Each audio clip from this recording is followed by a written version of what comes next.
What's up, guys? It's Becca Switzer with Roof Sales Mastery and author of Diamonds in the Sky. And if you are alive and living in the United States, you're aware that there have been quite a few hurricanes and some hurricane activity down south. I know Panama City and like Wilmington, North Carolina, and a bunch of areas have just really been slammed by that. Naturally, because of that, I've been getting a lot of emails and like sales enrollment calls and program enrollment calls and stuff like that about people that are working those storms. And some are brand new, some people are just new to doing hurricanes, and other people just want to make sure they're maximizing their hurricane experience. And so I thought about a few things today because all three of my calls in a row today were all about like dealing with the hurricane stuff. And so there were a couple main points that came up, and I thought I'd make a quick video just kind of touching on like what's relevant during a hurricane situation, what could you guys be running into, what's going to be different than doing like a hailstorm. And so first thing is, a hurricane is kind of like every roof salesperson's wet dream. It's like very, very obvious, undeniable damage. Most people are flagging you down in the streets to come and take a look at the roof. It's really, really easy to do. Definitely low-hanging fruit, easy to go down and harvest if you know what you're doing. And so what are the differences though? Because some of you guys have only done hail or you've done wind. And so when you get into a hail situation or a hurricane situation, it seems totally different. Because when you're walking into a situation where you're looking at hail damage or wind damage, homeowners like don't really know that they have damage. They don't know, they don't think they do. So you're like selling them on believing that they do potentially have damage in the first place. And then you have to like create urgency. Like Mrs. or Mrs. Jones, you want to have this looked at just in case, better safe than sorry. So when you're door knocking and things like that, you're like overcoming this little mountain of objections just to even get on the roof in the first place. On the flip side, if you go down to a hurricane market, people step out in their yard and they're like, shit, my roof is peeling off, right? There's like missing shingles, my gutters are hanging off. It's pretty dang obvious. And so that's a big difference. People already know they have damage. They're flagging you guys down in the streets to come over. They're calling their insurance company right away because they look up and they go, oh crap, my roof is clearly damaged.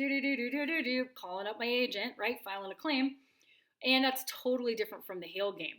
Because of this, one, door knocking is going to be actually kind of easy for the most part. People want to invite you to come and look at the roof. But the problem that you're going to run into is coming into the closing section. Lead generation, not going to be that hard. But what you're going to run into a lot is people who already have their insurance paperwork. They already have their first check in hand. Why does this matter? Well, if you've been doing this for any amount of time at all, if somebody called their insurance company minutes after the storm and they've already kind of got that process started, when you show up, they're happy to see you and they invite you in, but they want you to leave a bid. They have their paperwork in hand and they're like, yeah, please give me a bid. And they are not understanding the depreciation process, how the RCV process actually works at the end of the day. So they want to collect bids. You're going to be one of the few people, 3 to 5 guys that they get a bid from. And then they want to kind of do everything by themselves a lot of times. The other problem is on top of that, not only do you have the bidding issue, but you also have to close people who already have their insurance paperwork, which is just a different ball game than people who don't have insurance paperwork in hand. So there's a few things that you really have to be good at in order to get out of the bidding wars. Nobody wants to get in a bidding war. It's very aggravating. If you know the insurance process, you know that bidding is completely irrelevant, but homeowners don't know that. And for you to come in and try to not be argumentative, but try to help them understand that bids are irrelevant, you have to be skilled at doing that.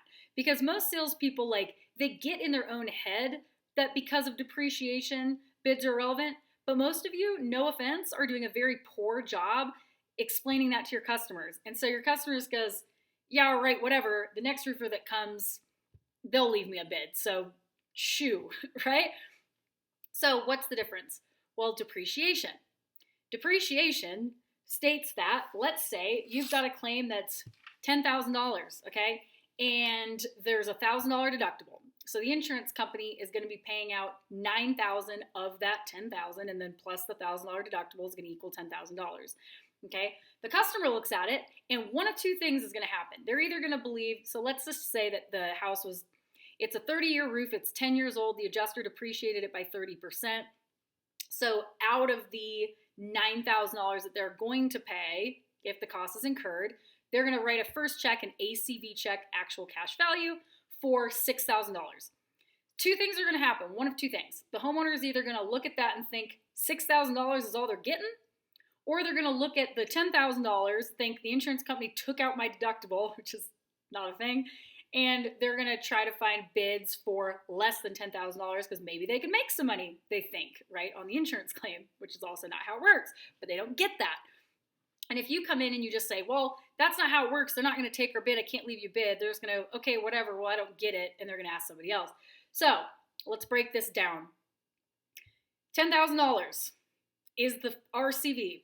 $1,000 is the deductible. That leaves $9,000 that insurance company is willing to pay if it's incurred.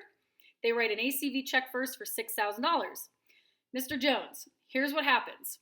First of all, a lot of people think that check's all they're getting. That's not what the case is. This is the ACV, the actual cash value of your roof right now. So if they say a brand new roof's going to cost you 10 grand, but right now, because of the age of your roof, it's worth 6,000, they're cutting you a check for that right now. Now, if you actually replace it, the replacement cost right now is marked as $10,000. And after you pay your deductible, because that's the part that the insurance company says, we're going to pay everything above and beyond your deductible. So after that, we're willing to pay up to $10,000 to get your roof done. So some homeowners mistakenly believe that if they could find someone that'll do it for $8,000, well, they'll actually make $1,000. But Mr. Jones, here's what happens. Let's say the roofer comes by and goes, yeah, okay, well, sure, we'll do it for $8,000 and throw our material in a river and not be licensed, okay, or whatever it is that they're doing to get that low of a price. And you think that's awesome. They do the roof, they give you an invoice for $8,000, you turn in the invoice for $8,000, and guess what the insurance company does? They go, oh, well, we already paid you $6,000. Your deductible is $1,000, so that's $7,000. We only owe you $1,000, I guess. Thanks for finding such a great deal on a roof. Here's the $8,000 total for you to get your roof done. Thanks for saving us $1,000. Right? That's what happens. So you're not saving anybody any money except for State Farm or Allstate or Liberty Mutual or whoever by getting bids. That's how it works. Okay? So that's the first step. And guys, I'm not going to go into the whole long sales pitch. That's what's in my sales presentation in my online courses. So if you're like, I really need this material, go check out the Advanced Sales and Supplement Training Program. But this is part of it. So this is where we start to help the customer understand depreciation. And then they go, oh, well then now we need to cover why price is irrelevant. Mr. and Mrs. Jones, it's not about the price. Okay, if this was retail, I would come and I would say, oh, this is how many square your roof is. It's steep, blah, blah, blah. It's, X amount of dollars per square. Here's your bid. And then I'd be competing with other bids. In insurance claims, it's not how it works. Everybody has to use Xactimate's pricing software, which line by line details the materials and labor that we have to get paid out on this job or we have to include in this job, and it's the same price. So my removal per square for 3-tab is going to be the same as State Farm's removal per square for 3-tab. My drip edge per linear foot is going to be the same as State Farm's drip edge linear per square foot or per linear foot because we're using the same pricing software. So if the price is different, that's because the items are not the same. And the items might not be the same if the adjuster or the roofer missed something. Let's say there's a second layer of shingles up there and nobody knew. We have to include that. Let's say the adjuster didn't realize that ice and water shield is required on this claim. Well, he didn't include that on there because he didn't know the jurisdiction of the township or something like that. All kinds of things happen. Maybe he was just tired and it was 2:30 in the morning and he was working on his 17th claim of the day and he just totally forgot to put on a dumpster for the siding or whatever it is. That happens all the time. Yada, yada, yada. So again, if you've listened to some of my other videos, you'll get little bits and pieces of kind of like the full sales pitch here. But that's really, really important, okay? I'm not going to go through the whole thing because one, it would take me forever, and two, that's what the sales training program is for. Buy it if you want to know that stuff. But that's going to be something that you're running into. You got to help these people understand that bids are irrelevant. Don't waste their time and don't waste yours. But if you can't help them to understand for real why, then they're not going to believe it, and they're just going to move on to the next roofer, okay? But it's really simple to close people who already have their insurance paperwork. But, sometimes homeowners feel like they don't want to show you their cards because they're afraid of somehow being taken advantage of or price gouged or something like that. But it's really just a misunderstanding because they just don't understand the insurance process. So that's the first thing you really have to learn about, okay, and get that under your belt. So that's one of the things, getting out of the bid war, closing people who already have insurance paperwork. And then really you've got setting up the supplement stuff is huge. Guys, when it's a hurricane, here's your free tip of the day that will pay for every last program of mine you could ever possibly buy. Some of you are probably already doing this. This isn't like a ninja move or anything. But if you're not putting an emergency tarp on every single roof that you get on, you are missing the boat. You can easily get anywhere from, on the very, very small end, $500 for an emergency tarp, up to several $1,000s, depending on the size of the roof, what time of day you go, if it's steep, how big it is, whatever it is that you want to do.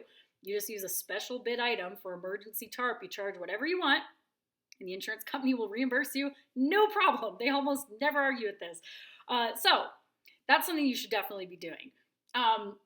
Insurance is obviously going to be paying as little out as possible, just like always. When they've got a hurricane claim or situation, they've got, hundreds of thousands of claims that they're paying out. Obviously, if they can scrape off line items here and there, they're going to do it just like they do all the time with hail and wind. No difference there. So if you're not maximizing your supplements, you're throwing away so much money. You guys, I recently posted a video on Halloween Day, and I was like, what's the scariest thing in the industry right now, in the roofing industry that's going on?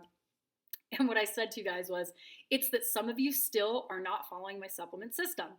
And I had shared one example. There's one of my clients' names is Garrett, and he's been kind of keeping me posted. They just got signed up a couple weeks ago, but they just got a $48,000 supplement on one of their claims. It was like a big slate roof or something. He's like, this is the biggest thing our company's ever gotten. It's amazing. Like, thank you so much. 48 grand, dude. That's a lot of money.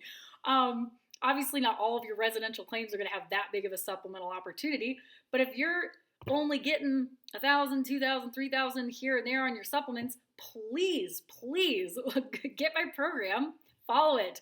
I can show you how to get way bigger than that, and then you got to help your customers also understand the supplemental opportunity, because when they get their paperwork and you haven't given them a presentation ahead of time, they get their paperwork and they look at that and they think that's all they're getting. So they don't understand if you say, Mrs. Jones, this says $10,000, but like your roof's $17,000.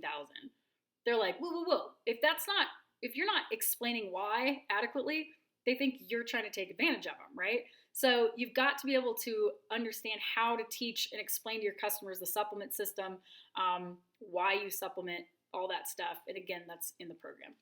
So hurricanes, let's see if I've made any other notes on my calls here today about them. But guys, it's a really competitive market out there. There's going to be a lot of roofers down there. So you've got to be sharp. You have to know what you're doing, and you got to be able to take care of your customers. Like, let's not forget that this is kind of a shitty situation for people who live down there. Like, their homes just got blasted with 100-mile-an-hour winds and rain and water damage and all that stuff. So we want to be able to make this as easy as possible for them. Like, yes, it's a great opportunity for us, but it's also kind of a shit situation for a lot of homeowners. So we want to make sure we're saving them time. They're not going to shoot themselves in the foot by getting a super cheap bid and then get a crappy roof done and not get paid what they're supposed to get their roof replaced. We want to make sure they're not wasting a bunch of time on top of everything else that they have to do, getting 6 bids and having 6 meetings with roofers when you could just take care of everything yourself, So let's make it real easy for them. And the way that you make it real easy for your customers is your shit. And you don't have to waste a lot of time. You're educational. You make them feel comfortable and they trust you. But how you get to that point is you are a good salesperson. You do know the ins and outs of how everything works, and you can be the person that can help them effectively. So that's it on hurricanes and tips for that for right now. As far as the supplement system goes, it's really not any different. Like, just because it was a hurricane, you might have more to supplement, actually, if anything, but the supplement process doesn't change. Again, what I would recommend if you're looking into that is check out my website, www.roofsalesmastery.com, and look at the Advanced Sales and Supplement Training Program and the Xactimate Mastery course. Those two together are going to give you everything you need to kill the sales game, handle the bid collecting wars, handle the deductible leading requests, how to close people who already have their insurance paperwork, how to maximize your referrals on that stuff as well, so you don't even have to knock doors if you don't wanna. And then of course the Xactimate training is going to cover like the technical aspect of using the software and what line items you can add and what to say, and how to build your supplements and your estimates, and using macro templates so you can cut your estimating time in half. Instead of going click, click, click, click, click, click, click, click for 40 minutes to build an estimate, you go 30 architectural, click, and then you maybe edit 2 or 3 things, right? So check those out, enroll. It's going to put a shitload of money in your pocket, I promise, and you're going to make customers have a way better experience if you follow the way that I teach. So I hope that you join if you haven't already. But as always, subscribe to the YouTube channel here. Check out the website, like I said, www.roofsalesmastery.com, and we'll just catch you on the next one. Good luck down there. Bye.